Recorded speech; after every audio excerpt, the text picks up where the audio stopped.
నా కలల కథనం అందరికీ నమస్కారం. నేను మీ లావణ్యంలోని కథానిక కవితను. ఈరోజు మనం వినబోయే స్టోరీ ప్రేమ తరహాసం పార్ట్ 27. ఈ స్టోరీ వినబోయే ముందు మన ఛానల్ని సబ్స్క్రైబ్ చేసుకోండప్పా. జుబేదా చేతులను పట్టుకుంటూ, ఒక తల్లి కొడుకు కళ్ళను ముట్టుకోవచ్చా? మనస్ఫూర్తిగా దీవించాలి కానీ కొడుకు ముందు దేహి అని అనకూడదు అంటూ తులసి వైపు చూస్తూ, ఎవరు ఏమనుకున్నా సరే నా నిర్ణయం మారదు అని అతను అనగానే అందరూ ఆశ్చర్యపోయి అతన్నే చూస్తూ ఉన్నారు. జుబేదా అయితే చాలా సంతోషంగా ఉంది. భయ్యా, ఏం మాట్లాడుతున్నావు నువ్వు? మన కన్న తల్లిదండ్రుల చావుకు కారణమైన ఈమెను క్షమిస్తున్నావా?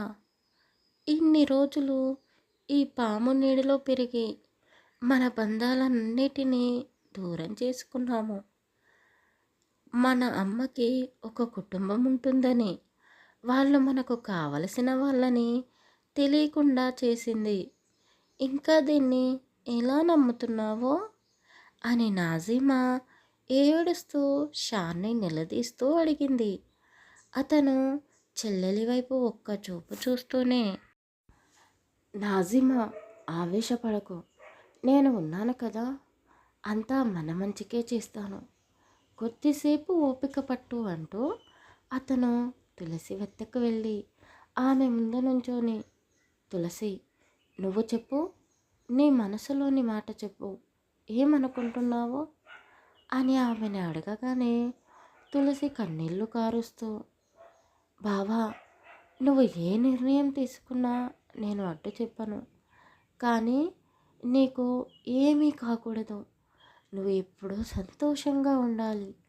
ఆ జుబైదాని మీరు నమ్ముతున్నారు, కానీ ఆమె ఆస్తి కోసం ఎంతకైనా తెగిస్తుంది, అది ఆలోచించుకోండి అని తులసి ఏడుస్తూ ఉంటే షాన్ ఆమె కన్నీళ్లను తుడుస్తూ, తులసి, నీకు నిజం తెలిసిన తర్వాత నాకు తెలియకుండా ఎన్నోసార్లు ఇలా బాధపడుతూ ఏడుస్తూ ఉండొచ్చు. ఇక ఈ కన్నీళ్లను బయటికి రానివ్వకు. నీకు నచ్చని పని నేను ఏదీ చేయను. నిన్ను నేను ఎంతగానో ప్రేమిస్తున్నాను అనుకున్నా, నా ప్రేమను నువ్వు అర్థం చేసుకోవడం లేదు అనుకున్నా, కానీ నువ్వు నాకంటే గొప్ప ప్రేమికురాలివి.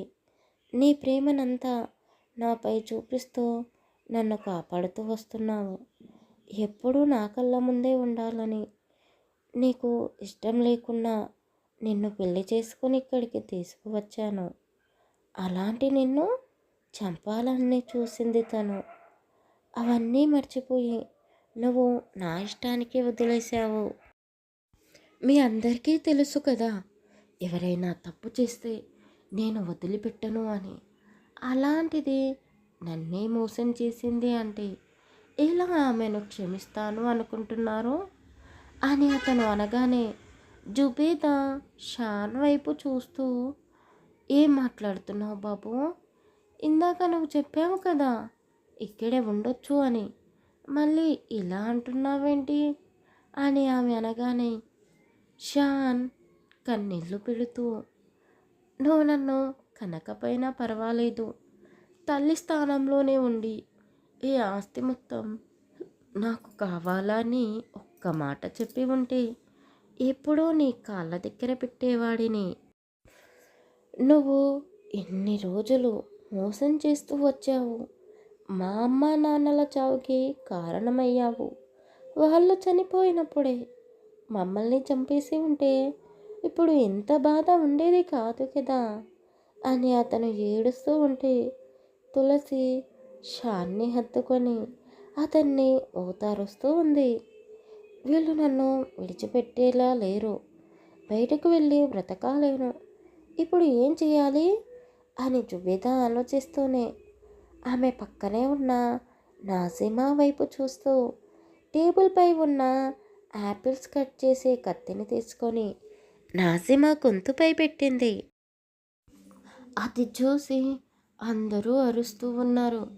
తులసి కౌగిలి నుండి పక్కకి జరిగి జుబేదా వైపు కోపంగా చూస్తూ, ఏయ్, ఏం చేస్తున్నావు? నా చెల్లిని వదిలిపెట్టు అని గట్టిగా అనడంతో ఆమె భయపడుతూనే, ఏంటి, గొంతు చించుకొని అరుస్తే నేను భయపడిపోతాను అనుకుంటున్నావా? నీకు నీ చెల్లి అంటే ఎంత ప్రేమనో నాకు తెలుసు. మర్యాదగా నన్ను నా కొడుకును వదిలి, అలాగే కొంత డబ్బు నగలు ఒక బ్యాగులో పెట్టి ఇస్తే ఇక్కడి నుండి మేము వెళ్ళిపోతాము అని ఆమె బెదిరిస్తూ ఉంటే, షాన్ అడుగులు ముందుకు వేస్తూ ఉంటే, వద్దు షాన్, నువ్వు మమ్మల్ని వదిలిపెట్టవని అర్థమైంది.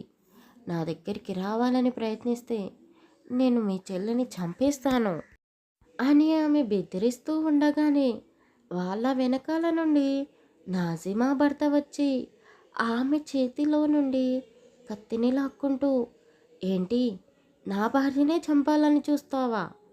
ఈ కుటుంబాన్ని మోసం చేస్తూ ఎన్ని రోజులు బ్రతికావు, ఇప్పుడు నీ పాపం పండింది అంటూ అతను నాజిమాని ఆమె నుండి కాపాడాడు. ఆమెను షాన్ కోపంగా చూస్తూ, తల్లి అనే మాటకు అర్థాన్నే మార్చేశావు, నీలాంటి వాళ్ళను ఎవ్వరూ మార్చలేరు అంటూ అతను దుబాయ్ నుండి వచ్చిన నూర్ బేగం వాళ్ళ తమ్ముడి వైపు చూస్తూ, తాతయ్య, ఈమెని ఇక్కడి నుండి మీతో పాటు తీసుకొని వెళ్ళండి. అక్కడ మీరు ఏం చేస్తారో తెలియదు, కానీ వీళ్ళిద్దరినీ అక్కడ ఉండే జైల్లోనే జీవితాంతం ఉండేలా చేయండి.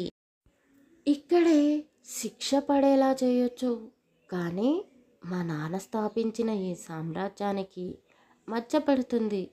నలుగురికి తెలిస్తే మా కుటుంబంపై వేలెత్తి చూపిస్తారు. అందుకే ఈవిడని అక్కడికి పంపిస్తున్నాను. ఈవిడ గురించి ఎవరైనా అడిగితే దుబాయ్లో ఉందని చెప్తాను.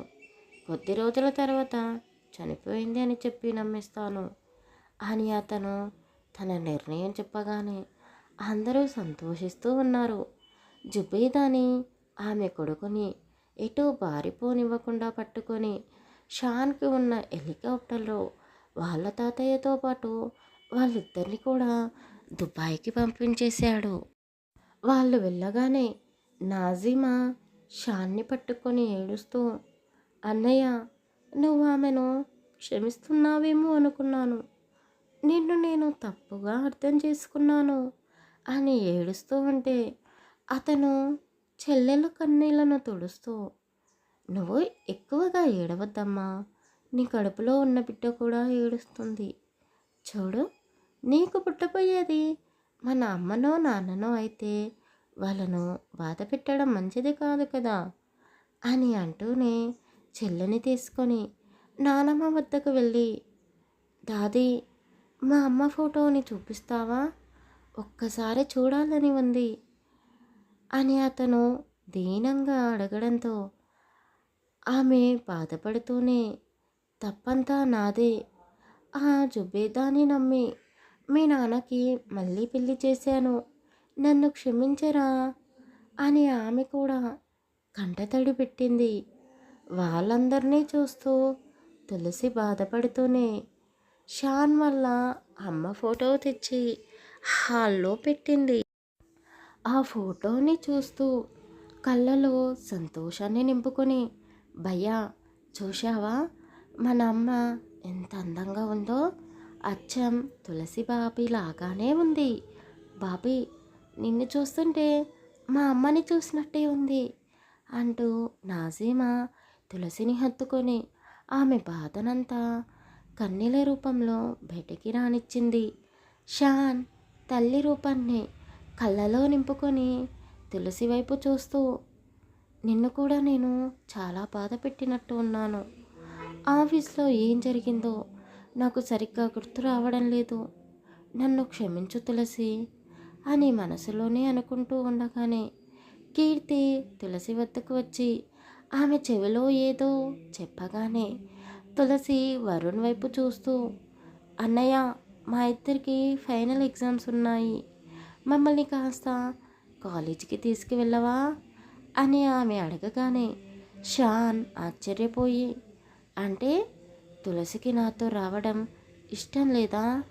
వాళ్ళ అన్నయ్యని అడుగుతుందేంటి? అసలు ఆ రోజు రాత్రి ఏం జరిగింది?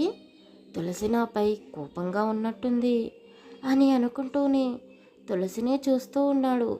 తులసి నాజిమాకి జాగ్రత్తలు చెప్పి ఆమెను రెస్ట్ తీసుకోమని చెప్పేసి ఎగ్జామ్ రాయడానికి కీర్తితో కలిసి వెళ్ళింది. షాన్ మనసంతా బాధగా ఉన్నా, అతనికి ఆఫీస్కి వెళ్ళాలని లేకున్నా, ఇంట్లో ఉండలేక ఆఫీస్కి వెళ్ళాడు. అతని క్యాబిన్లో కూర్చొని తులసి వచ్చిన రోజు ఏం జరిగిందో అని ఆలోచిస్తూ ఉండగానే ఆ రూమ్లో ఉన్న సీసీ కెమెరాల వైపు చూస్తూ, ఎస్, ఇందులో అంతా రికార్డ్ అయి ఉండొచ్చు. తులసి రాగానే నేను ఆమెపై కోప్పడ్డాను, అంతవరకే గుర్తుకు ఉంది. ల్యాప్టాప్లో ఫుటేజ్ని ఓపెన్ చేసి చూస్తూ ఉన్నాడు. తులసి వానలో పూర్తిగా తడిసిపోయి అతని కోసం రాగానే షాన్ ఆమెపై కోప్పడుతూ ఆమెను ఎన్నో మాటలు అంటూనే, నా బాధ నీకు అర్థం కావడం లేదా అని అతను అనగానే తులసి కన్నీళ్లు పెట్టుకుంటూనే, నీ బాధ నాకు తెలుసు కాబట్టి నీకోసం నేను వచ్చాను అని తులసి అనగానే అతను ఆమెను ఊపిరి ఆడనివ్వకుండా చేస్తూ, నా బాధేమిటో నీకు తెలుసా అంటూ తాగిన మత్తులో అతని కోపాన్ని ఎవరి మీద చూపించాలో తెలియక తులసిపై దాడి చేస్తూ ఆమె ఎంత గింజుకున్నా వదిలిపెట్టకుండా ఆమె శరీరంపై ఉన్న తడిసిన బట్టలను తీసేస్తూ ఆమె ఒంటిపై పంటికట్లు పెడుతూ ఆమెను లొంగ తీసుకుంటూ ఉంటే తులసి అతన్ని నుండి తప్పించుకోలేక బాధపడుతూ, ఎందుకు ఇలా చేస్తున్నావు బావా, నాకు చాలా నొప్పిగా ఉంది, వద్దు ప్లీజ్ అని ఏడుస్తూ ఉంటే తాగిన మత్తులో ఉన్న అతనికి కోపం, బాధ అంతా కలగలిపి ఆమెపై చూపిస్తూ ఉన్నాడు. ఆ వీడియోని చూసి వెంటనే డిలీట్ చేసి షాన్ ఏడుస్తూ, నేను ఇంత మూర్ఖంగా ప్రవర్తించానా? తులసిపై ఒక మూర్ఖంలా దాడి చేసినట్టు ఉన్నాను. తులసి ముఖం నేను ఎలా చూడాలి? ఆమెను నేను ఒక పువ్వులా చూశాను. అలాంటి నేనే ఇలా చేశాను అంటే నమ్మలేకపోతున్నాను అని బాధపడుతూనే వెంటనే తులసిని చూడాలి అని కార్ స్టార్ట్ చేసుకొని ఆమె కాలేజ్ వద్దకు వెళ్ళాడు. అప్పటికే ఎగ్జామ్ రాసేసి అందరూ వెళ్ళిపోవడంతో షాన్ అక్కడ ఉన్న వాచ్మెన్ని తులసి గురించి అడిగి వెంటనే ఇంటికి వెళ్ళాడు. ఇంట్లో కూడా తులసి కనిపించకపోవడంతో నాజిమా వద్దకు వెళ్ళి తులసి గురించి అడగగానే నాజిమా నవ్వుతూ, భయ్యా, బాబీ నీకు చెప్పలేదా? వాళ్ళ ఇంట్లో ఏదో పూజ ఉంది అంట కదా, రేపు మనల్ని రమ్మని చెప్పి వరుణ్ బాబీని తీసుకుని వెళ్ళాడు అని నాజిమా చెప్పగానే షాన్ మనసు బాధతో నిండిపోయింది. అంటే తులసి నా ముఖం చూడాలి అనుకోవడం లేదా? అందుకే నాకు ఫోన్ కూడా చేయలేదా అని బాధపడుతూ ఉన్నాడు. ఆ తర్వాత ఏం జరగబోతుంది తర్వాయి భాగంలో తెలుసుకుందాం. కథ నచ్చితే లైక్ చేసి కామెంట్ చేసి మన ఛానల్ని సబ్స్క్రైబ్ చేసుకోండి అబ్బా.